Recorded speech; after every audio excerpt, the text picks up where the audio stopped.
Hello, it's me again, your Ate Lenlen. And for today's video, gagawa tayo ng isang kilalang Filipino dessert.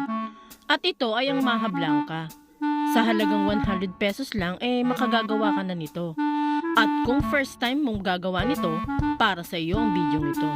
So, let's start!